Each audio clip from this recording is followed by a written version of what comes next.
अस्सलाम वालेकुम दोस्तों, मेरा नाम है गफ़ार फ़ारूक और आप देख रहे हैं मेडिसिन से रिलेटेड हर किस्म की मालूमात के लिए वकास मेडिकल पॉइंट।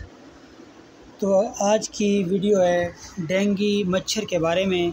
तो डेंगू का वायरस एक ख़ास किस्म का वायरस है जो कि मच्छर के ज़रिए इंसान के जिस्म में दाखिल होता है। ये वायरस इंसान के जिस्म में 2 से 7 दिन तक रहता है। अलामात हैं सर में शदीद दर्द, आँखों के पीछे दर्द, जोड़ों और पट्ठों में शदीद दर्द, सांस लेने में दुश्वारी, जिल्द पर धब्बे, ब्लड प्रेशर कम होना, के आना और तेज़ बुखार शामिल हैं।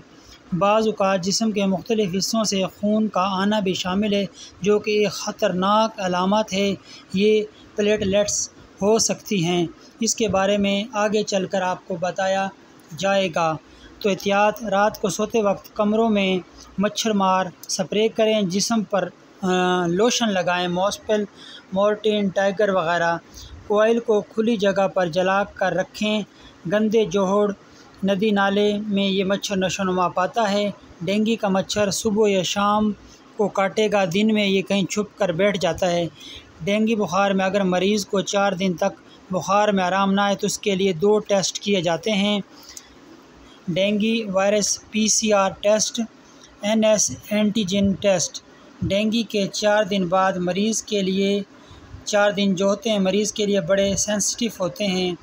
4 दिन के बाद इन टेस्ट का रोल ख़त्म हो जाता है। फ़ेज़ 2 में जो टेस्ट किया जाता है वो IgM एंड IgG एंटीबॉडी है। तो डेंगू बुखार में प्लेटलेट्स कम हो सकते हैं। प्लेटलेट्स खून के अंदर सेल होते हैं जिनकी तादाद 1.5 लाख से 4.5 लाख होती है। अगर जिस्म में इनकी मिक़दार इससे कम हो जाए तो फिर डॉक्टर के मशवरे से इलाज किया जाना चाहिए। अलामात में मुंह, नाक से खून आना, शदीद थकावट होना, अगर खून बहना शुरू हो जाए तो वो रुकता नहीं है।